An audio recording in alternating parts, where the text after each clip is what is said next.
السلام علیکم ناظرین، ہم آپ کی خدمت میں آج حاضر ہوئے ہیں قربانی کے چند مسائل لے کر، اور ہمارے ساتھ میں ہیں علی جناب مولانا علی ظہیر صاحب قبلہ، جو کہ تھوڑا مختصر انداز میں اور تھوڑا تفصیلی طریقے سے بات کو واضح کریں گے۔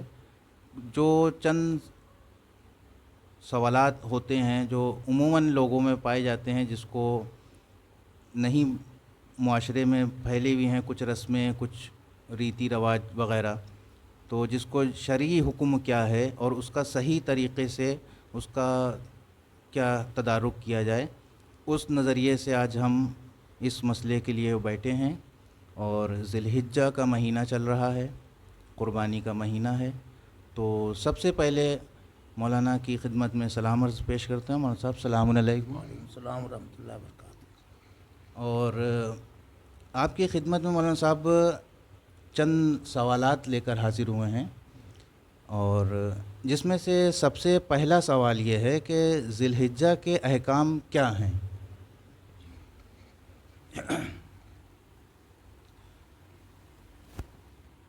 اللہم نول ظالمین ظلم حق محمد و آل محمد و آخر تابن لولا ذالک اللہم لصابت اللتی حاربت الحسین شاہد باید تابت لا قتل اللہم لعنہم جمیع الفلف مرہ۔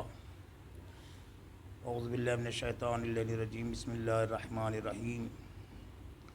الحمدللہ الذی جعلنا من المتمسکین بولایت امیر المومنین و اولادہ المعصومین حجج اللہ علی الخلق، والصلاة والسلام علی خیر الخلائق اشرف انبیاء المرسلین سیدنا و نبینا بالقاسم محمد وآلہ الطیبین الطاہرین المعصومین واللعنۃ الدائمۃ علی اعدائہم اجمعین۔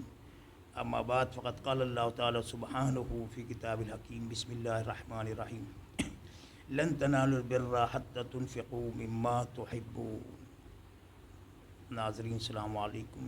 جی، اب آپ کا سوال کہ ماہ ذی الحجہ کے بارے میں کیا کہہ رہے ہیں آپ؟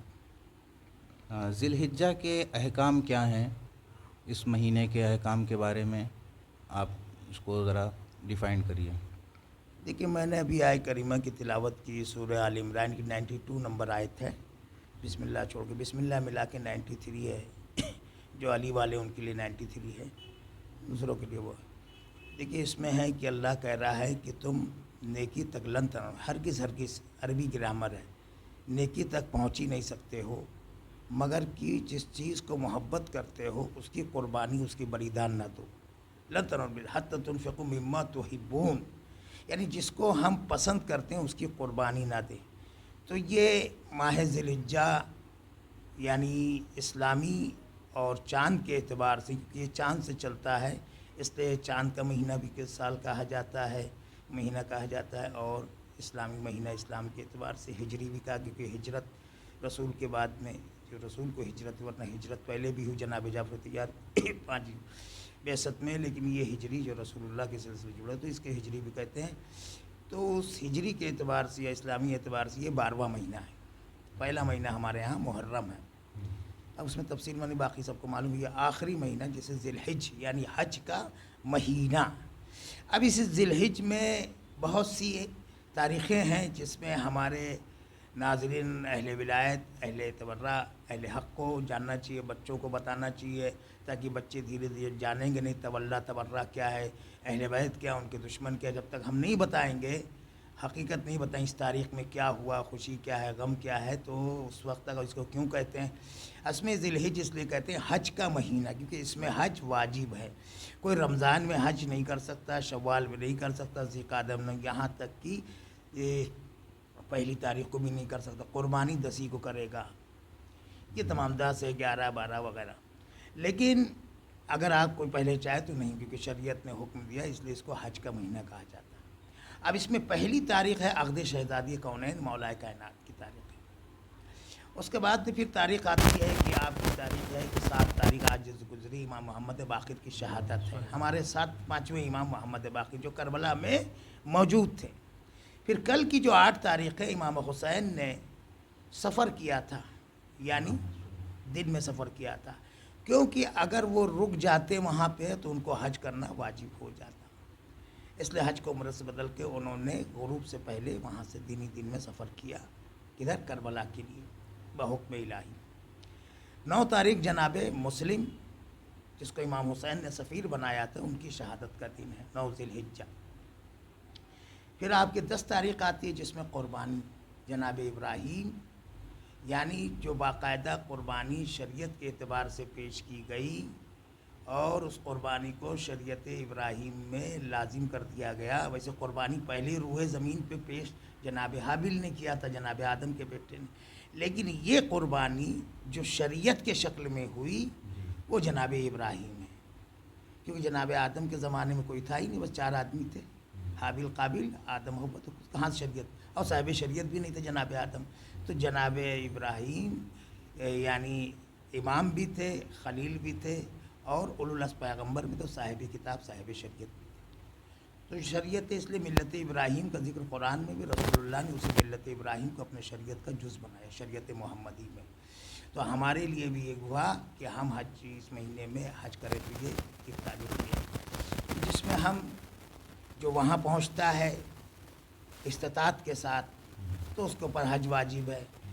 اب جو استطاعت کے ساتھ نہیں پہنچا، حج بدل ہے، تو اس کے اوپر واجب ہے، یا کوئی کسی طرح سے گیا جو اس کے مطلب وہ کوئی بھیجا ہے تو وہ کرے گا وہاں پہ، تو ارکان تمام۔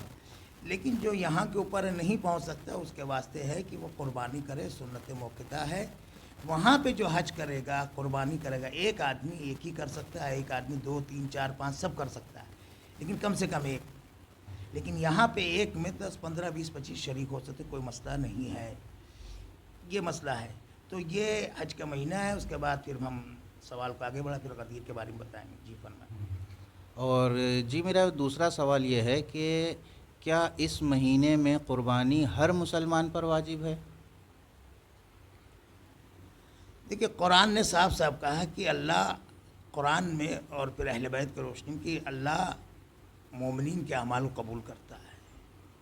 اور مومن کسے کہتے ہیں اس کو بالکل واضح ہے کہ قرآن کہہ رہا ہے خود صاف صاف سورہ یاسین، والعصر ان الانسان والعصر ان الانسان لفی خسر، زمانے کی قسم کہ انسان سب کے سب گھاٹے میں، الا الذین آمنوا وعملوا الصالحات وتواصوا بالحق وتواصوا بالصبر۔ تو اس کی تفسیر برہان سید ہاشم بحرانی نے، اس کی جو مولائی تفسیر ہے، ولایتی تفسیر، اس میں انہوں نے وضاحت کیا ہے کہ ایمان سے مطلب کیا ہے، ولایت آل محمد ہے، ان سے برات، آل محمد کے دشمن سے برات ہے، توحید، عدل، نبوت، امامت اور تمام انبیاء جتنے 1,24,000 اس پہ، قیامت پہ، ہر چیز پہ ایمان کے ساتھ 12 ائمہ، یعنی گویا کہ کہہ دے 14 معصومین جو اصل معصوم ہیں۔ جو ہمارے یہاں ایک غلط فہمی ہے اور ایک غلط یعنی کہ محاورہ رائج ہے، معصوم کتنے ہیں، یہاں تک کہ تنظیم والے ہیں جو بچے کو پڑھایا جاتا ہے، معلم پڑھاتے بھی ہیں، ان کو بھی شعور نہیں ہوتا ہے، ان کو بھی سمجھنا چاہیے۔ کہتے ہیں معصوم کتنے سے، امتحان لینے والے بھی آتے ہیں 14، یعنی اگر یہ 14 معصوم ہیں تو کیا فرشتے معصوم نہیں ہیں، انبیاء معصوم نہیں؟ تو ابھی سے بچوں کو کہتے ہیں آگے بتائیں گے، آگے بتائیں، جب بچہ اب یہی سمجھ رہا تو کیا آپ یہ کہیے کہ انبیاء بھی معصوم ہیں، ملائکہ بھی معصوم ہیں، انبیاء سے عصمت میں ملائکہ کمتر ہیں، ملائکہ سے بالا تر عصمت میں انبیاء ہیں، اور انبیاء سے ایک کم 1,24,000 رسول اور انبیاء سے بلند یہ 14 ہیں جو کہ راس عصمت ہے، یہ اصل عصمت ہے، یہ راس حکمت ہے، یہ راس حکمت ہے، یہ راس توحید ہے، یہ راس مشیت ہے، اور یہ راس خلق اول ہے، یعنی ابتدا ہے، یہ راس عبادت، عبادت ان سے شروع ہوئی ہے، توحید ان سے شروع ہوئی ہے، اور خلقت کی ابتدا ان سے ہوئی ہے، یعنی اول جو ہے عبد جو گزرا ہے یعنی عباد ہیں وہ اہل بیت ہیں، اس کے بعد پھر انبیاء وغیرہ ہیں۔ تو ہمیں یہ کہنا چاہیے کہ 14 یعنی اصل عصمت، یعنی 14 معصوم وہ ہیں کہ جو اصل عصمت ہے، راس العصمت۔ 14 کون ہیں؟ یعنی بڑے معصوم، 14 معصومین، ان تمام معصومین میں بڑے 14 ہیں، یوں کہیے بچوں سمجھانے کے لیے، یا اصل عصمت ہے یہ ہے۔ تو مقصد یہ کہنے کا ہے کہ میں کیا کہہ رہا تھا؟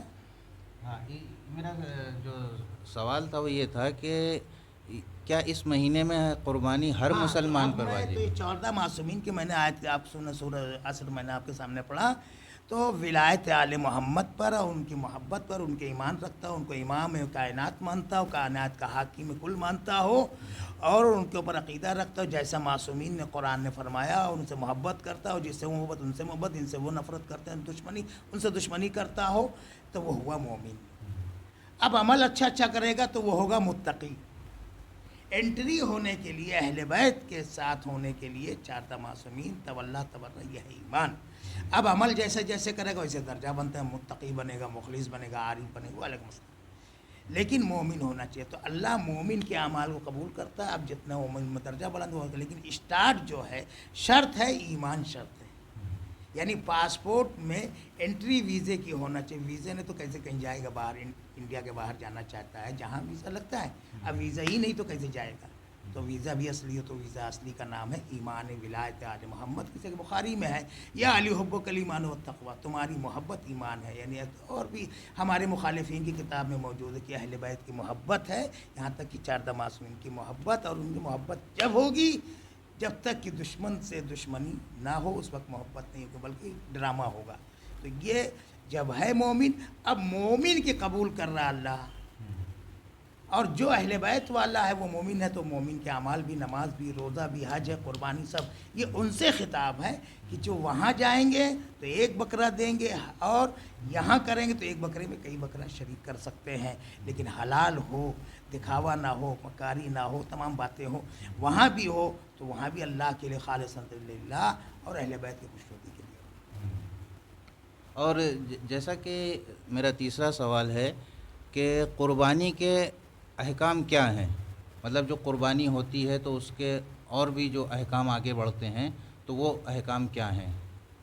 بہرحال میں نے آپ کے سامنے یہ مسئلہ واضح کیا ہے، تو یعنی تمام شریعت کا حکم، یہاں تک کہ اگر کوئی حج کرتا رہے، زندگی میں کئی حج کرے، فاقہ کرے، روزہ رکھے، اور کوئی ابو قیس پہاڑ کے برابر اس نے سونا لٹا دیا ہو اور مظلومیت کے ساتھ صفا مروا قتل کر دیا جائے، اگر اہل بیت کی محبت میں شک ہے تو جہنم میں ڈال دیا جائے گا۔ تو یہاں پر ایمان، چاہے وہ حج کرے، عمرہ کرے، نماز پڑھے، روزہ کرے، چاہے یہاں قربانی کے، ایمان شرط ہے، یعنی امامیہ ہو، اثنا شریع ہو، اہل بیت کا چاہنے، اس سے یہ خطاب ہے۔ اب آگے آپ کا کیا سوال ہے؟ قربانی کے احکام کیا ہیں؟ قربانی کے احکام قرآن و اہل بیت کی روشنی میں یہ ہے کہ قربانی اگر کوئی کرنا چاہتا ہے تو اس کے لیے ضروری ہے کہ اس کا پیسہ پہلے کہ حلال ہو، پاکیزہ ہو، ریاکاری نہ ہو، خالصتاً ہو، خلوص کے لیے ہو، اور اس کے پیسہ مطلب سے یہ اعتبار سے، اور وہ اگر ایک ہے تو ایک کرے، اگر ایک کی صلاحیت ہو کئی لوگ مل کے قربانی جو حج کرنے نہیں جا اپنے اپنے علاقے اپنے شہر میں کر سکتے ہیں، اور اس کا طریقہ یہ ہے، اور تفصیل جو آپ پوچھنا چاہیں گے تو اس کی ہم تفصیل بتائیں گے۔ احکام تو بہت بڑے ہیں، لیکن اس کے علاوہ کہ اور یہ بقرعید یعنی 10 تاریخ سے آپ قربانی شروع کر سکتے ہیں، 10، 11، 12 3 دن قربانی کر سکتے ہیں، کوئی ضروری نہیں کہ 10 ہی کریں، 3 دن کبھی بھی کر سکتے ہیں۔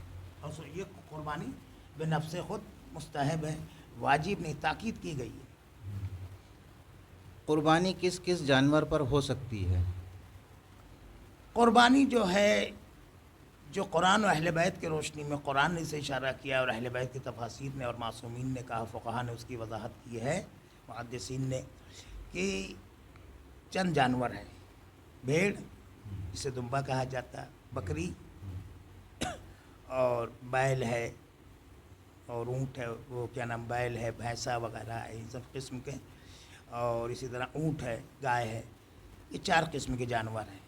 بکری ہے، بکرا ہے، وہ الگ ہے، مینڈا الگ ہے، تو یہ 4 قسم کے، مینڈا، بکرا، اونٹ، گائے، بھیڑ، گائے، بھینس وغیرہ، بیل وغیرہ، یہ 4 قسم کے جانور ہیں۔ اب اس کے بعد میں وہ قربانی یہ وہاں بھی کر سکتا ہے، ان کی حج میں بھی، جہاں گیا حج کرنے مکہ میں، اور یہاں بھی کر سکتا ہے، لیکن وہاں ایک کے اوپر ایک ہے، اونٹ ایک ہے، گائے ایک ہے، بیل ایک ہے، اور کیا نام، بکرا یا مینڈا ایک ہے، اور ایک حاجی ایک سے زیادہ کر سکتا ہے، لیکن کم سے کم ایک کے اوپر ایک ہے، لیکن یہاں ایک میں زیادہ کیا، ایک میں کئی لوگ شریک ہو سکتے ہیں اپنے اپنے علاقے میں۔ اور ہمارا اگلا سوال ہے کہ قربانی کے جانور کو ذبح کے احکام کیا ہیں؟ اس کو ذبح کس طریقے سے کریں؟ کیسی قبلہ رخ ہونا چاہیے ہے؟ جانور کا رخ کیا ہونا چاہیے ذبح کرنے والے کا؟ اور زبان پہ کیا جاری ہونا چاہیے ہے؟ اور جو بھی ہے اس کا آپ اس کی بتائیں. دیکھیے مسئلہ یہ ہے کہ قربانی جو ہے یہ ذبح کرنے کا طریقہ یہ ہے، کوئی بھی جانور ہو، یعنی ذبح کرنے والے جانوروں میں بتا دوں پہلے، بھیڑ بکری مینڈا یعنی بھیڑ بکری اور گائے بھینسا بیل جو بھی ہو، ان کو قبل رخ پورے سمت لٹایا جائے گا، یعنی پیر بھی ادھر رہے گا اور چہرہ بھی ادھر رہے گا، یعنی چہرہ بھی ادھر رہے گا اور پیر بھی ادھر رہے گا. اکثر ہم نے دیکھا ہے کہ لوگ قربانی کراتے ہیں چہرہ ادھر پیر ادھر کر لیتے ہیں، تو قربانی باطل ہے اگر عمدن کر رہا ہے. سہون کہہ رہا ہے اللہ کا نام لیا انشاءاللہ تو قبول ہے، لیکن عمدن کر رہا ہے تو باطل ہے، قربانی صحیح نہیں ہے. اس لیے اس کا پیر اور اس کے ہاتھ اگلا حصہ، پچھلا پیر کا حصہ اور منہ سب اس کا قبلے کی طرف ہونا چاہیے جانور کا. انسان اگر ادھر ہے قبلے کے رخ اگر ہو جائے تو مستحب ہے، ورنہ ذبح کرنے والے کا مذبوح کا قبل رخ ہونا واجب ہے، یعنی اس کو ذبح کیا جا رہا ہے اس کا ضرور. ہاں، اور ذبح کرنے والے قبل رخ ہونا شرط نہیں ہے. لیکن اس میں سب جانور نہیں ہے، اونٹ کو چھوڑ کر، اونٹ کا ذبح چھری سے ذبح کر کے نہیں ہے. بھیڑ بکری ہے، گائے ہے وغیرہ ہے، بیل ہے، ان سب کو ذبح ایسے کیا جائے گا، قبل رخ لٹا کے ذبح ہوگا. لیکن اونٹ کا ذبح یعنی اونٹ کو نہر کیا جاتا ہے، اونٹ کا اگلا حصہ باندھ دیا جائے گا، پچھلا حصہ، اور قبل رخ اس کو کھڑا کیا جائے گا. جیسے ہم نماز پڑھتے ہیں منہ کر کے، تو اس کو قبل رخ کھڑا کر کے ہم، کوئی بھی نیزہ ہے، چھرا تیز ہے یا نوکیلا، لوہا ہونا چاہیے. اور ذبح کرنے کی بھی شرط ہے کہ لوہا ہونا چاہیے، لکڑی سے ذبح نہیں کیا سکتے. تو وہ اس طرح سے مارے کہ 4 رگیں کٹ جائے، 4 رگوں کٹنا ضروری ہے ذبح کے وقت بھی اور نہر کے وقت بھی. تو جو کھڑا ہے وہ اس کو قبل رخ ہونا ضروری، دائیں بائیں کہیں بھی کھڑا ہو سکتا ہے، لیکن جانور کا قبل رخ ہونا ضروری ہے. بہتر اگر وہ قبل رخ کھڑا ہے تو اچھی بات ہے، ورنہ کوئی اس میں شرط نہیں ہے اس کے لیے. تو اس کے بعد وہ نہر کرے گا اللہ کا نام لے کے. اور قربانی کرنے کوئی بھی جانور ہو، چاہے عید قربان ہو، چاہے کوئی بھی جانور ہو، کسی زمانے بھی قربانی کا عقیقہ کرنا ہو، کسی کے لیے کرنا ہو ثواباً، مطلب کسی کو ائمہ کی طرف کسی، تو اس کے لیے ضروری ہے کہ اللہ کا نام لے. کافی بسم اللہ الرحمن الرحیم اتنا کہہ دیا کافی ہو سکتا ہے، یعنی واجب ہے اللہ کا نام لینا.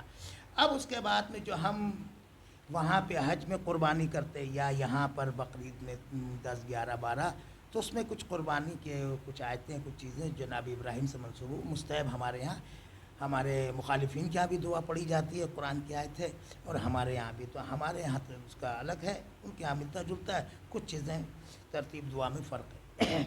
میں اس دعا کو پڑھ رہا ہوں، ناظرین اور سامعین اس کو سماعت فرمائیں. کہ آپ اگر دیکھیں تو افت العوام میں بھی دعا موجود ہے، اور توضیح المسائل میں بھی دعا موجود ہے، جہاں پہ عید قربان کا ذکر وہاں یہ دعا موجود ہے. بسم اللہ الرحمن الرحیم. یا قوم انی بریء مما تشرکون انی وجہت وجہی للذی فطر السماوات والارض حنیفا مسلما وما انا من المشرکین ان صلاتی و نسکی و محیا مماتی للہ رب العالمین ولا شریک لہ بذالک امرت وانا من المسلمین اللہم منک ولک بسم اللہ وباللہ واللہ اکبر اللہم صلی علی محمد و آل محمد. یہ دعا ہے جس کا ترجمہ یہ ہے کہ میں اللہ کے نام سے جو رحمان و رحیم شروع کرتا ہوں، یعنی اس قربانی کو شروع کرتا ہوں اس کے مدد سے، اس کے نام سے. اے قوم، اے لوگوں، میں بری جناب جو ابراہیم نے کہا تھا اس جملے کو قرآن میں، اور اس کو نقل کیا، اور معصومین نے اپنے روایت میں بھی اس کو نقل کیا دعا کی شکل میں. اے قوم انی بری، میں بری ہوں جو لوگ شرک کرتے ہیں، یعنی جو اللہ کے ساتھ شرک کرتے ہیں، میں ان سے بری ہوں. جناب ابراہیم کے جملے کو، نقل قول کو. انی وجہت، اور میں اپنا چہرہ، یعنی اپنا چہرہ، وجہت وجہی للذی فطر السماوات، میں نے اس کے لیے اور اس کی رضا کے لیے. وجہ کے معنی یعنی کہ کہتے ہیں وجہ اللہ، ہر کام ہونا چاہیے یعنی اللہ کے لیے. یہ رضا کو بھی کہتے ہیں وجہ کے معنی، سمت کو بھی کہتے ہیں وجہ کے معنی، رضا کو کہتے ہیں مرضی کو بھی کہتے ہیں. میں نے اپنے چہرے کو، یعنی اپنے کو اللہ کے لیے، اپنے چہرے کو اللہ کے لیے، للذی کس کے لیے، ادھر موڑ دیا ہے، وجہت وجہی یعنی میں نے اپنے جہت کو اور اپنے چہرے کے جہت کو موڑ دیا ہے، کدھر، اور اپنے وجود کو اس کے طرف جس نے زمین آسمان کو پھیلایا۔ فطرہ کے معنی شگافت کرنے کے ہیں، خلق کرنے کے معنی میں نہیں، جس نے فطرہ ثانی فطرہ، اس لیے فاتر یعنی پھاڑنے کو کہتے ہیں، جس نے زمین آسمان کو شگاف کر کے دنیا میں بھیجا، دنیا میں خلق کیا اور دنیا میں پھیلایا۔ فاتر سماوات یعنی شگاف کیا آسمان کو، یعنی پھیلایا پھاڑ کے، اس لیے فاطمہ کی جگہ پہ فاتر ہے اللہ کے لیے۔ تو فاطمہ معنی یہ ہے، فطن کے عربی میں معنی ہے وہ بچہ جس کا دودھ چھوٹ جاتا 2 سال کے بعد، اور اس کے بعد میں ماں کے لیے اس کو دودھ نہیں پینا چاہیے شریعت کے اعتبار سے، اور نہ پلانا چاہیے اس کا دودھ۔ تو اسی لیے اور شریعت میں فاطمہ جب کہیں گے تو فاطمہ معنی وہ ہے جو اہل بیت کی شریعت میں ہے کہ فاطمہ یعنی جو جہنم سے اپنے اہل بیت کو چاہنے والوں کو بچا کر جنت کی طرف لے جانے والی۔ فاطم کے معنی الگ ہونے کو بھی ہے کہ ہم گناہ سے الگ ہو گئے، برائی سے الگ ہو گئے، وہ بچے کی معنی بھی بہرحال۔ تو یہ تمام چیزیں، تو فاتر کہتے ہیں شگاف کرنے کو، خلق کرنے کے بعد ایجاد کرنے، تو جس نے زمین کون کس کے لیے اپنے چہرہ میں نے تمام مرضی اور اپنے چہرے کو اس کی طرف موڑ دیا، کون ہے وہ، جس نے زمین آسمان کو خلق کیا، وجود میں لایا، اور کس طرح سے حنیفاً مسلمن، حنیف کہتے ہیں باطل سے کترانے والا، یعنی جناب ابراہیم نے اس جملے سے بتا دی کہ مسلمان وہ ہوگا جو باطل سے ہٹا رہے گا، جو باطل کے ساتھ رہے وہ مسلمان۔ جال حق و زحق الباطل، حق آتا باطل غائب ہو جاتا، فرار ہو جاتا، یعنی وہی مسلمان ہے جو حق کے ساتھ ہوگا۔ شریعت ابراہیم میں وہ مسلمان نے جو باطل کو بھی گلے لگائے رہے، حق کو بھی گلے لگائے، وہ مسلمان ہو نہیں سکتے، بلکہ وہ گھٹالا مسلمان ہو سکتا ہے۔ جیسے کہ یہ بھی رضی اللہ اور وہ بھی رضی اللہ۔ یعنی تو یہ کہا جائے کہ مطلب تمام رضی اللہ، کہ ظالم بھی رضی اللہ، مظلوم بھی رضی اللہ، یہ تو پھر کوئی بات، ہاں قاتل بھی رضی اللہ، مقتول بھی رضی اللہ، تو چور بھی رضی اللہ کہا جائے، اب جس کا چوری ہوا مظلوم ہے یعنی اس کو بھی رضی اللہ کہا ہے تو اس کو بھی پرابلم نہیں، تو اگر یہی مسئلہ ہے تو حنیف کے معنی باطل سے کترانے، باطل سے دور رہو، وما انا من المشرکین، اور میں مشرکین میں سے نہ رہا، یعنی اسٹارٹ من ابتدائیہ عربی گرامر، جس کو میں ایک چیز پیش کرنا جو ناظرین تک، یعنی میں اول سے میں مشرکین میں نہیں تھا۔ جب ابراہیم مشرکین میں جو اہل بیت کے صدقے میں پسینے سے پیدا ہو پیشانی کے، وہ اول مشرکین میں سے نہ تھا، ان کے باپ نہیں تھے، اور وہ جو آزر تھے وہ ابتا بمانے عرب میں چچا کو بھی باپ کہا جاتا ہے، نہ کہ وہاں چچا باپ ہیں، باپ تو پہلے ہی سے فوت کر گئے تھے، تارق نام تھا، بہرحال تو نہ باپ تھے نہ میں تھا اور نہ میری سنگیا۔ نہیں یہ مولانا صاحب اچھا آپ نے ذرا دیا، اس کے اوپر بھی انشاءاللہ آگے چل کے ذرا وہ تو جب کہ وہ نہیں آزر ہے، کے کیا ہے تفصیلات کہ وہ سلسلہ تو ابو جناب طالب تلک کے آئے گا۔ تو جب یہ مشرکین اول سے مشرکین میں سے نہیں ہو سکتا ہے حجت خدا، تو پھر جو ان کا بھی مولا ہو علی ہو اور ان کے باپ کیسے ہو سکتے ہیں؟ یہ جواب ہے، اور یہ دعا ناظرین کو پڑھنا چاہیے، آپ تحفۃ العوام میں مفاتیح میں دیکھ سکتے ہیں جی۔ اور مولانا صاحب اور یہ یہ دعا مستحب ہے، واجب نہیں ہے، اگر کچھ نہیں پڑھ سکتا تو اللہ کا نام لے کے بسم اللہ الرحمن الرحیم، اور اردو میں جس کے طرف سے فلاں کے طرف سے فلاں کے طرف سے کہہ دیا تو کافی ہے۔ قربانی یا جیسے کہ کہتے ہیں سبحان اللہ والحمد للہ ولا الہ الا اللہ واللہ اکبر، کوئی بات نہیں پڑھ سکتے، تسبیحات الاربع، ہاں، اسی یہ کو دعا قربانی زبان کے پہ لیے مت جاری رہے۔ کچھ بھی رہے وہ، لیکن یہ دعا مخصوص ہے قربانی جی کے جی لیے، جی حج میں یہاں پر بھی، لیکن اگر یہ نہ پڑھ سکے، کچھ بھی نہ پڑھ سکے، اللہ کا نام یہ ٹھیک ہے۔ آخر میں یہ کہ جو قربانی کر رہا ہے تقبل منی، یعنی اگر میں کر رہا ہوں، یا عربی منی یعنی میں، میرے طرف سے پروردگار قبول کر بحق محمد علیہ۔ اگر بہت سے لوگ تقبل منا، یعنی بہت سے لوگ 3-4 لوگ ہیں، کم سے کم 3 لوگ ہیں ہم لوگ، اچھا یہ دل میں اگر نیت کر لی جائے تو کوئی فرق نہیں پڑتا، زبان سے جو جملے دہرانا ضروری ہیں؟ وہ نہیں ضروری ہے، لیکن اللہ کا نام لینے کے لیے ذبح کے وقت اللہ وہ کا نام جاری وہ ہونا واجب، ضروری ہے۔ وہ واجب، اس میں خدا اللہ کا نام لینا ذبح کے وقت واجب ہے۔ باقی دعائیں آپ باقی نہ بھی پڑھیں، دل میں پڑھیں یا ویسے نہ پڑھیں، کوئی حرج، وہ ثواب ہے۔ اور سب کا نام لینا ہے، نیت کرنا، تو سب کی طرف سے نیت بھی کر لیا تو کافی، منہ سے کہنا ضروری ہے فلاں فلاں فلاں کی طرف سے، میرے طرف سے، میرے سب کی طرف سے، کوئی ضرورت نہیں۔ ٹھیک ٹھیک ماشاء اللہ۔ اچھا اور اسی کے سلسلے سے مولانا صاحب یہ جو قربانی کی فوٹو یا ویڈیو سوشل میڈیا پر لوگ اپلوڈ کرتے ہیں، اور جس پہ اور بھی بعض لوگ اعتراض کرتے ہیں کہ اس طریقے سے، تو اس کا کیا حکم ہے کہ کیا کرنا چاہیے ہے، کر سکتے ہیں کہ نہیں کر سکتے ہیں، کس حد تک کے کر سکتے ہیں؟ تو اس کے بارے میں تھوڑی روشنی ڈالیے آپ۔ دیکھیے، اللہ خلوص قبول کرتا ہے۔ تندرست جانور موٹا ہو، بہت تگڑا، کئی لاکھ کا، کئی کروڑ کا ہے، اس کو قبول نہیں کرتا، یا ڈیزائن کا قبول نہیں کرتا، یا فیشن شو نہیں ہے، جیسے لوگوں فیشن شو چلتا ہے، سیریل چلتا ہے، تو یہ فیشن شو کے شکل اس کے بنا پہ قبول نہیں کرے۔ بہت بڑا مہنگا جانور وہ قبول کرے گا، بہت تندرست ہے، بہت ڈیزائن والا ہے، یا فلاں بنا ہوا، یا فلاں لکھا ہوا، یہ سب کچھ نہیں، یہ سب ہماری بنائی ہوئی ہوتی ہے، اور کچھ لوگ بیچنے کے لیے اسٹائل بھی کرتے، بنا دیتے ہیں تاکہ مہنگا بکے۔ بہرحال تو یہ سب نہیں ہے۔ اگر کوئی واٹس ایپ پہ، فیس بک پہ، کہیں پہ اس لیے ڈال رہا ہے تاکہ لوگ اس کے لیے آمادہ ہوں اچھی نیت سے، اچھے انداز میں، دعا کے ساتھ، آیت کے ساتھ، تو ایک الگ بات ہے۔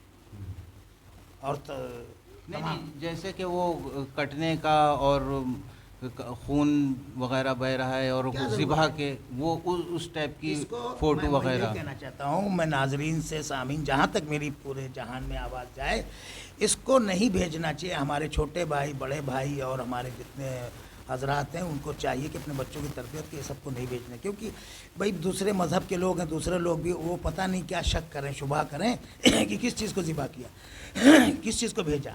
تو اس لیے بھیجنے سے کیا ہے کہ اس میں اب پھر دوسرے کو آپ ذبح کر کے بھیج رہے ہیں، کیا ضرورت ہے؟ آپ قربانی کی تعلیم دینا چاہتے ہیں تو آپ اسے ذبح کریں، یہ کریں، تو ایک الگ مسئلہ ہے، حدیث آیت پیش کریے، مسئلہ پیش کریے، وہ ایک الگ مسئلہ ہے۔ لیکن ہر وقت یہ ہے کہ گھنٹے پہ ہر روز یہ بھیج رہے ہیں، یہ کوئی مقصد نہیں ہے، اور اس میں وقت کا بھی ضائع کرنا ہے، اور کیا نام ہے، جی پی کا بھی ضائع کرنا ہے، اور دوسروں کو ڈسٹرب کرنا ہے، یہ کوئی ضرورت نہیں ہے۔ اور جو کام ہے یہ علماء کا کام ہے، علماء اس کو حل کریں، وہ بتائیں گے۔ بار بار بھیجنے کی کوئی ضرورت نہیں، کیونکہ دوسرے مذہب کے لوگ بھی ان کو تکلیف ہوتی، ذبح ہوتی ہے۔ اچھا، یہ قربانی کے گوشت کے کتنے حصے ہوں گے اور تقسیم کیسے ہوگی؟ قرآن و حدیث کے روشنی میں یہ ہے کہ قرآن میں قربانی کے چاہے وہاں ہو یہاں ہو 3 حصے ہوتے ہیں۔ ایک ہمسائے، عزیز و قریب، ہمسائے کے لیے، تو یہ ہمسائے میں کون کون آتے ہیں؟ وہ بھی بتا رہا ہوں میں، ہمسائے کے لیے، اور کیا نام ہے، ایک اپنے خود کے لیے استعمال کرنے کے لیے، اور عزیز و قریب کے لیے، ہمارے عزیز و قریب کے لیے، اور اپنے لیے، اور ایک ہمسائے کے لیے، اور دوسرے فقراء و مساکین جو مستحقین، ان کے لیے، یہ 3 حصہ ہے۔ اب رہا سوال آپ کا ہمسائے میں کوئی بھی آ سکتا ہے، مسلمان بھی آ سکتا ہے، غیر مسلمان بھی، بشرط ہے کہ اہل بیت کا دشمن نہ ہو، ناسبی نہ ہو، خارجی نہ ہو، اس کو نہیں دینا چاہیے۔ باقی آپ کسی کو دے سکتے ہیں، بشرط ہے کہ اسے گوشت کی توہین نہ ہو، قربانی۔ ہاں، اگر ہم کو معلوم ہے کہ یہ کھائے گا تو اس کو دے سکتے ہیں، اور ہم کو یہ یقین ہے کہ یہ کھائے گا نہیں، یہ پھینک دے گا یا جانور کو کھلا دے گا، تو اس کو دینا میرے خیال مناسب نہیں ہے۔ کوئی بھی چیز نہیں دیں جس سے نہیں، کوئی اناج ہو، کوئی چیز ہو، مٹھائی ہو، کوئی بھی چیز ہو، اگر وہ توہین کرتا ہے تو اس کو نہیں دینا چاہیے۔ اچھا، یہ ہمسائے ہو گئے، اور دوسرا حصے میں جو عزیز و اقربا آتے ہیں، اور ہمارے لیے عزیز و اقارب، اور اپنے لیے اس میں اپنا حصہ بھی ہے، اور اس کے علاوہ مستحقین جو فقراء و مساکین، جن کے یہاں گوشت نہیں، سال بھر میں 1-2 مرتبہ، کیونکہ یہ قربانی کے مقصد ہے اپنے نفس کو قربان کرنا، پیٹ بھرنے کے لیے نہیں کہ میں نے 1 لاکھ کا بکرا لایا تو اب فریج میں رکھ دو، ہم مزہ آئے گا، خوب بٹا کے بوٹی فرائی کھائیں گے، کباب کھائیں گے، سیخ کھائیں گے، یہ کھائیں گے، کھاتے ہم ہی رہیں گے، کر رہے ہیں اللہ کے لیے۔ تو کوئی کہے کہ بھئی جب کھاتے تو ہم ہی لوگ ہیں نا، کوئی بھی کھائے، اللہ تھوڑی کھاتا ہے، تو اللہ خلوص قبول کرتا ہے۔ تو آپ کا خلوص کہاں ہوا؟ آپ نے تو اپنے پیٹ کے لیے قربانی کی ہے۔ قرآن کہہ رہا ہے، اہل بیت کہہ رہے ہیں کہ یہ قربانی کس کے لیے ہے؟ فقراء و مساکین، اللہ کے لیے، یعنی اللہ کی رضا کے، اللہ کے لیے، اور قربتاً اللہ، اور اس کے بعد میں اہل بیت کی خوشنودی کے لیے۔ اور یہ کس کو پہنچانا ہے؟ قرآن و حدیث کو، یعنی مستحقین میں فقراء و مساکین، ان کو پہنچانا ہے، عزیز و اقارب، اور اپنے لیے، اور اس کے بعد میں جو ہمسائے ان کے لیے، عزیز و اقارب، ہمسائے، اور پھر اپنے لیے، یہ ہے حصہ ہے۔ تو اگر ہم دوسرے خیال کریں گے، حدیث ہے اکرم تکرم الیک، تم احترام کو تمہارا بھی احترام ہوگا، ہم دوسرے پہ رحم کریں گے، ارحم ترحم، تم رحم کو تم پہ، اگر ہم اللہ کے لیے کسی کو کھلائیں گے تو اللہ سے ہم تجارت، بزنس کر رہے ہیں، ہمیں اللہ کے نام پہ کھلانا چاہیے۔ ہمیں یہ نہیں دیکھنا چاہیے کہ کوے ہم کو کیا سمجھ رہا ہے، ارے آپ کھاتے رہو تو کھلاتے ہیں، تو ادھر سے ہمیں فائدہ ملتا ہے کہ جو کھاتا ہے، لے جاتا ہے، اس کا رزق ہمارے نصیب میں مل جاتا ہے۔ اس لیے ہم اللہ اور اہل بیت پہ عمل کرنا چاہیے. اچھا، اس کے اور آگے سوال کی طرف بڑھتے ہیں. قربانی کے خون ہڈی اور جو بھی سامان نکلتا ہے اس کا کیا کرا جائے؟ دیکھیے اس کو تو عام بلڈنگ میں رہ رہے ہیں، چال میں رہ رہے ہیں، کہیں بھی رہ رہے ہیں، تو ہمیں ایک تو گندگی نہیں، کیونکہ اذیت اللہ کو اپنے حق سے زیادہ، اپنی اطاعت اور اپنے حقوق سے زیادہ بندے کے حقوق کی پرواہ ہے. اسی لیے کہ جب روز قیامت انسان دنیا سے مرتا ہے تو اللہ اپنا حق تو معاف کر سکتا ہے، جو اس نے گناہ کیا اللہ کے متعلق قوانین کے خلاف کیا، یعنی اللہ کی معصیت کیا، تو وہ معاف کر دے گا. لیکن بندے کا اگر حق کیا، اس نے بندے کا حق مارا، بندے کی توہین کے، بندے کی کسی یعنی بندے سے مراد اہل بیت والا، یا کوئی مظلوم ہے، کوئی غریب ہے، پریشان، اس کو توہین اہانت کی ہے، کسی کی بھی کی ہے، آپس کی یا غیر کی، چاہے اپنے رشتہ دار کی یا غیر کی، یا صلہ رحمی نہیں یا قطع رحم کیا، تمام باتیں ہیں، تو اللہ نہیں معاف کر سکتا نا اہل بیت، جب تک کہ وہ خود معاف نہ کرتے. تو اس لیے ہمیں چاہیے کہ جس بلڈنگ میں، جس جگہ میں، کمپلیکس میں رہتے ہیں، چال میں رہتے ہیں، محلے میں رہتے ہیں، کسی جگہ بھی رہتے ہیں، تو اس سے ایک بیماری پیدا ہوتی زیادہ دن رکھنے سے. تو اگر آپ رکھ رہے ہیں تو گندگی، بیماری، دوسرے مسلمان بدنام ویسے ہی اور بدنام ہوگا، یعنی ہر مسلمان ویسے گندگی میں بدنام ہوگا. کیونکہ گندگی کا آج مسلمان کو ٹائٹل دیا تھا، جہاں گندگی وہ مسلمان یہیں رہتے ہیں، اور غیر قوم کی صفائی کے علاوہ کہ یہاں پہ وہ ہیں. تو ہمیں چاہیے کہ ہمارے غیر قوم نے آج اہل بیت سے، جو اسلام سے صفائی تھی، لے لیا اور ہم نے صفائی چھوڑ دیا. تو ہم دوسروں کا بھی خیال کریں، تکلیف نہ ہو، تو اللہ بھی خوش ہے، اہل بیت بھی خوش ہے، اور ہمیں قربانی کرے کوئی بھی کسی طرح سے، لیکن ضرورت ہے کہ وہ دکھاوا نہ ہو اور کسی کو تکلیف نہ دے، اور اس کو لے جا کے کہیں صحرا میں، کہیں میدان میں، کہیں جنگل میں، کہیں ایسے کھاڑی کا یعنی تالاب والاب ہے، دریا ہے، اس میں سائڈ میں ڈال دے. اور ایسا بھی نہ ڈالے کہ وہ تیرتا ہوا بعد میں آئے تو دوسرے بوال مچے، کیا تھا کیا نہیں تھا. ان سب چیزوں کا ہمیں خیال کرنا چاہیے. اور ہمارا آخری سوال ہے کہ اپنے دیش کے قانون کو شریعت کے حساب سے کیسے فالو کریں؟ کہ ہمارا دیش کیا کہتا ہے، اور شریعت میں تو ہے کہ آپ اور بھی جانور پہ قربانی کر سکتے ہیں، مگر ہمارا دیش کا قانون کچھ ایک جانور پہ بولتا ہے کہ مطلب یہ نہیں ہو، اگر یہ کرتے ہیں تو اس پہ کچھ خلفشار ہو سکتا ہے. تو اس کے بارے میں کیا شرعی حکم ہے؟ دیکھیے مسئلہ یہ ہے کہ ہم جہاں رہتے ہیں، حب الوطن من الایمان، وطن ایمان کا جز ہے، اور رسول اللہ ہو یا قرآن ہو یا اہل بیت، تمام معصومین یا قرآن سبھی نے، کہ کسی کو ان اللہ جو ہے اللہ فتنہ پسند نہیں کرتا ہے. اللہ فتنہ پسند نہیں کرتا ہے. الفتنہ تو اشد من القتل، فتنہ جو ہے قتل زیادہ خطرناک ہے. تو اگر آپ کے یہاں قانون، یہاں جیسے انڈیا میں ہے کہ اگر یہ یہاں کی قانون جو سرکار چل رہی ہے بی جے پی کی، اس نے ایک قانون پاس کیا، اس کو سپریم کورٹ نے بھی پاس کیا، اور اس کو ہائی کورٹ نے بھی، لائن آرڈر ہے اور سمویدھان، اس قانون کو پاس کیا گیا. تو اب اس کو جو بھی ہمارے انڈیا میں قانون پاس ہو، اگر اس میں کسی انسان کی یا کسی مظلوم کا حق ضائع نہیں ہو رہا ہے، یا خلاف شریعت انسانیت نہیں ہے، تو آپ اس کو قبول کرنا چاہیے. ہمارے لیے ضروری ہے. یہی ہمیں شریعت بھی کہتی ہے، یہی ہمیں قرآن بھی کہتا ہے، یہی ہمارے اہل بیت، ہمارے فقہا بھی کہتے ہیں. تو ہمیں ضروری ہے کہ جس ملک میں رہ رہے ہیں، اگر اس سے فتنہ ہو رہا ہے تو وہ کام ہمیں نہیں کرنا چاہیے. جیسے مثال کے طور پہ کہ اگر ہم روڈ پہ قرآن زور سے پڑھیں، کوئی آدمی، اور چلا کے پڑھیں، اور گاڑی آ رہی ایک مرتبہ چلا کے سامنے قرآن پڑھ رہے ہیں اور اس نے ایکسیڈنٹ کیا، تو مطلب پہل ہوتا ہے، ہر جگہ نہیں. اسی طرح سے بہت سی چیزیں ہیں کہ مثال کے طور پہ ہم جا کے مندر کے سامنے قرآن کی تلاوت کریں. قرآن پڑھنا بہت ثواب ہے، تلاوت کا ان کو پسند نہیں ہے، آپ ایک فتنہ پیدا کر رہے ہیں. یا وہاں جا کے ہم ذبح کریں، چاہے بکرا کریں، ان کو پسند نہیں ہے، آپ یہاں چلا کے اذان دیں وہاں پہ، تو یہ فتنہ ہے. اسی طرح سے جو شاسن پرشاسن سپریم کورٹ نے پاس کیا ہے، لائن آرڈر ہے کہ اس جانور کو، جیسے بیل ہے، گائے ہے، یہ ممنوع قرار دیا ہے. یہ یعنی اس کے گورنمنٹ نے، سرکار نے پرمیشن نہیں دیتی، جو کرے گا اس کو سزا ہوگی. تو ہمیں اس قانون کو، سرکار کو، کوئی پارٹی سے ہمیں مطلب نہیں ہے. قانون جو سپریم کورٹ نے پاس کیا ہے تو ہمیں پاس کرنا. جیسے ہم نے سپریم کورٹ کو پالن کرتے ہوئے ہم نے بابری مسجد کے فیصلے کو مانا تھا، کیونکہ ہم بھارتی ہیں. اسلام مذہب جو بھی ہم دھرم کے ہیں، مسلمان ہیں، اہل حنفی ہیں، وہابی ہیں، سنی ہیں، شیعہ ہیں، ہندو ہیں، سکھ عیسائی ہیں، وہ سب ہے اپنی جگہ پہ، لیکن ہم بھارتی ہیں، ہم دیش بھک ہیں، ہم ہندوستانی ہیں. ہم ہندوستان کی محبت، یہ ہندوستان، یہ بھارت دنیا میں سب سے اچھا دیش ہے، بہترین دیش ہے. اور یہاں ہمارے ہندو بھائی ہمیں بہت فالو کرتے ہیں. یہ لوگوں کی غلط فہمی کی ظلم ہو رہا ہے. ایسا مسلمان ملک جتنی کنٹری عرب وغیرہ میں چھوٹ نہیں ہے کہ اذان کلم چلا کے باہر اسپیکر لگا کے عرب میں، سعودی میں، دبئی میں نہیں دے سکتے ہیں، لیکن یہاں پہ چھوٹ ہے. روڈ پہ سڑک پہ نماز نہیں وہاں پڑھ سکتے ہیں. وہی ہم جہاں عرب کو فالو کرتے ہیں، وہیں سے اسلام آیا، وہیں خانہ کعبہ وہیں ہے. وہاں کے بزرگ علماء سے جا کے جو ہماری بات ہے اس کو فالو کرو، ان سے پوچھیں. جو امام حرمین ہیں، مدینے کے ہیں، مکے کے ہیں، ان سے پوچھیں مفتیوں سے، کیا ہم روڈ پر نماز پڑھ سکتے ہیں؟ کیا ہم چلا کے ہر جگہ مائک لگا کے اذان دے سکتے؟ تو کہیں گے نہیں، لمٹ میں. جب وہ وہاں سے آ کے بھائی وہ بڑے عالم ہیں، ان سے پوچھیں.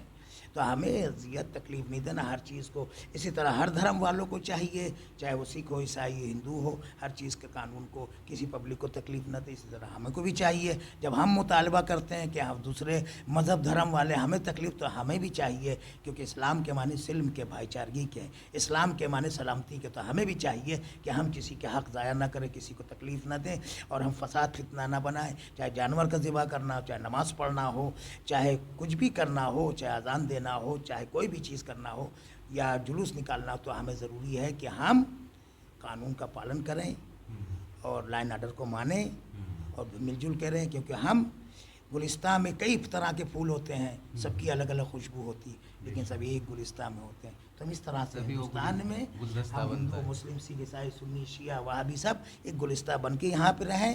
فساد فتنہ نہ کہ جو فساد فتنہ اس کو ہم باہر پھینک دیں. یہی انسانیت ہے، یہی شریعت ہے، یہی اہل بیت ہے، یہی حسینیت ہے. ہاں یزیدیت ہے جو فتنہ پیدا کرتی ہے، وہ کہیں بھی آ سکتی ہے، چاہے وہ کسی دھرم سے، تو وہ یزیدی ہوگا. اور کوئی بھی اگر کرتا ہے، غلط کام کرتا ہے، کسی بھی دھرم سے تعلق رکھتا ہے، تو نہ وہ ہندو ہے، نہ سکھ ہے، نہ عیسائی ہے، نہ مسلم ہے، نہ سنی ہے، نہ وہابی، نہ شیعہ.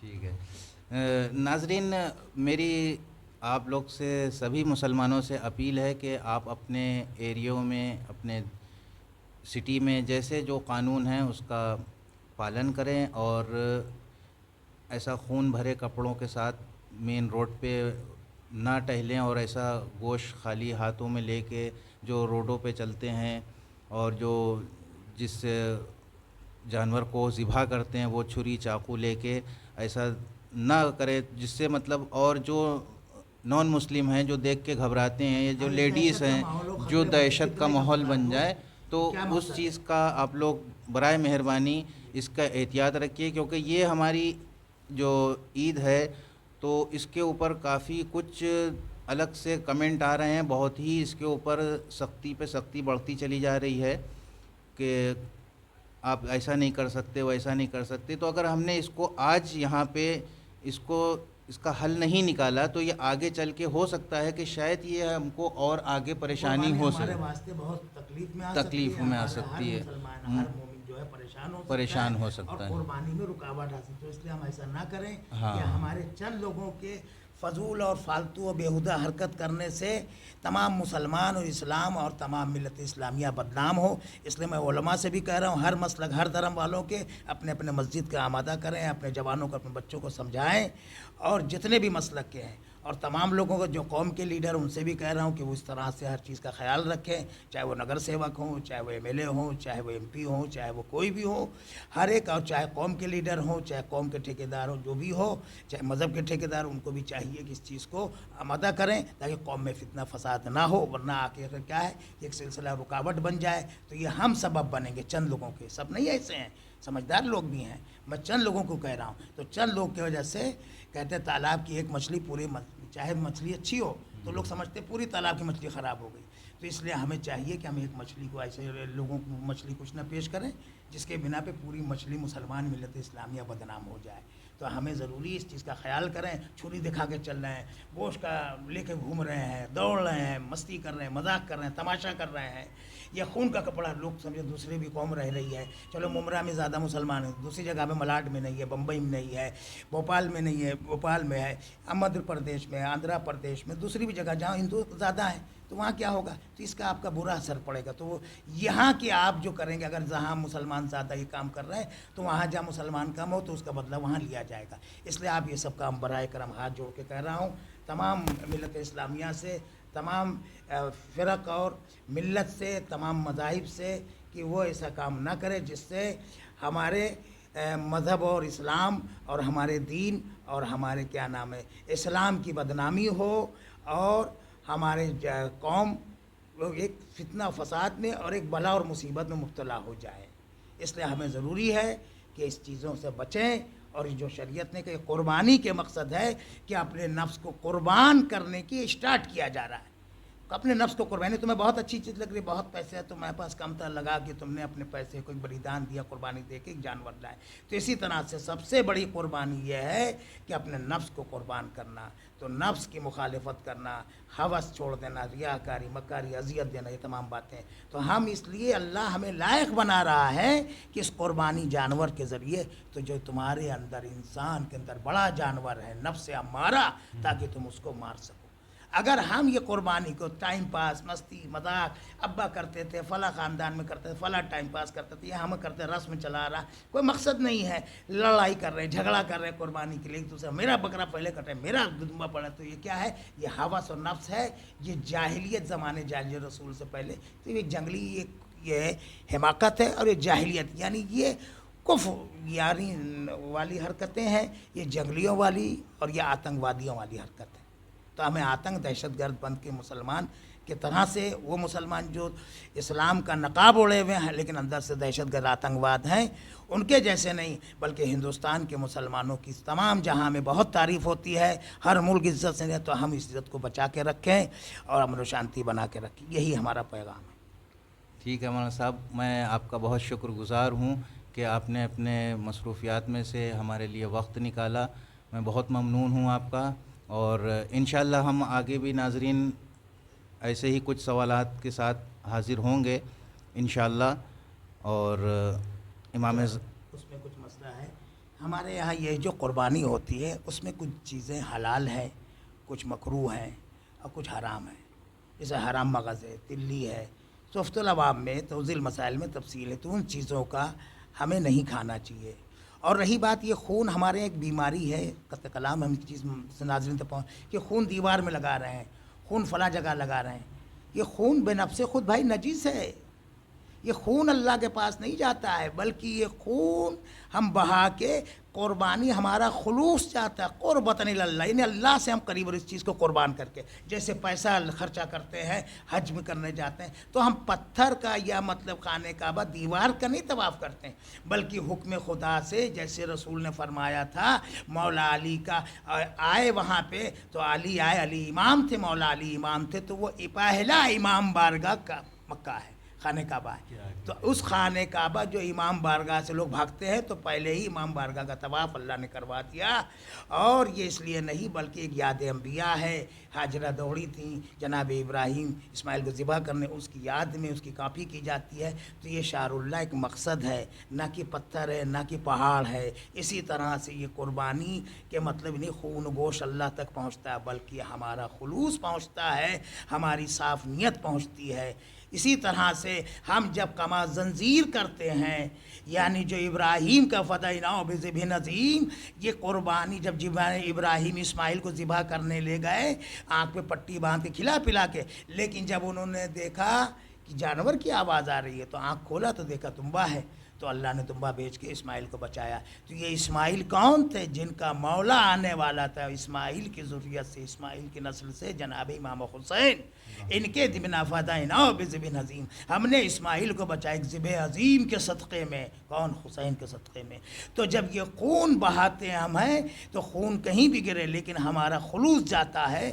تو جو مولائے اسماعیل و ابراہیم جن کے صدقے میں کائنات ہے، اور جو کعبے کا بھی قبلہ ہے کربلا، تو اس کا جو شہزادہ، اس کا جو شہنشاہ حسین ابن علی سید الشہداء کو جو خون بہا تھا ان کے اصحاب کا، تو ان کے نام پہ ہم خون بہا کے خون نجس پاک چھوڑ دیں، بلکہ ہم امام حسین سے قریب ہوتے ہیں، کیونکہ امام حسین کی کربلا جو شہید ہوئے تھے، یا لیتنی کنت معکم فافوز، کاش کہ ہم بھی اس میں شامل ہوتے، تو ہم یہ قربانی دے کر ہم ان سے قریب ہونا چاہتے ہیں اللہ کے لیے۔ تو اس چیز کو اللہ بھی پسند کرتا ہے، اسی لیے اللہ نے حسین کی شہادت سے پہلے آدم کو خون نکلوایا۔ خصائص الحسین علامہ شیخ جعفر شوستری نے نقل کیا، علامہ دربندی بہت بڑے فقی مجتہدین میں سے، اکثر فقہا اس کو، اور 150 سے فقہا اس کے مطلب کہ ثواب کے قائل ہیں۔ نہیں انشاءاللہ اس پہ بھی ایک ویڈیو، ہاں اشارہ کر رہا ہوں، اشارے کے، تو یہ ذبح عظیم، تو مطلب یہ کیا ہے، اللہ نے ابراہیم اسماعیل کے ذریعے سے، ابھی حسین شہید نہیں ہوئے ہیں، خون نکلوا رہا اللہ، اور تو جب حسین نے اپنے کو سب قربان تو ذرا سا ہم خون نہیں نکالتے، اس خون کے ذریعے سے شہزادی کی رضا سے قریب ہوتے، اس خون نکال کے امام حسین کے ان کے اصحاب کے نام پہ امام حسین سے، اس کے امام حسین کے رب سے ہم قریب ہوتے ہیں۔ جیسے جانور ہے تو پھر جانور سے قریب ہو سکتے ہیں، تو جب امام حسین کا ایک انسان نکالے گا تو جی جی بہت بہت شکریہ آپ کا کہ آپ ہماری ایک آواز پہ لبیک کہہ کے آئے اور ہم کو ہمارے سوال کے جواب مہیا فرمائے، اور انشاءاللہ جو چند سوال تھے وہ آپ کی خدمت میں ہم نے حاضر کیے ہیں، انشاءاللہ اور بھی سوالات رہیں گے، انشاءاللہ آگے اور بھی ایسے ہی ہم ایپیسوڈ کرتے رہیں گے۔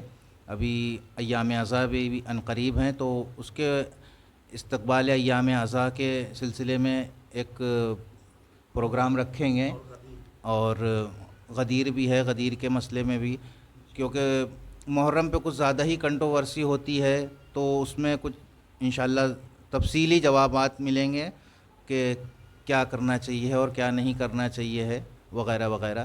تو انشاءاللہ اس پروگرام کو یہیں پہ ہم ختم کرتے ہیں، اور انشاءاللہ اس دعا کے ساتھ کہ پروردگار ہمارے امام زمانہ کا ظہور جلد سے جلد ظہور فرما، اور ہم سب کو ان کے شیعوں میں، عوام میں شمار فرما۔ وآخر الدعوانا ان الحمد للہ رب العالمین والصلاۃ والسلام۔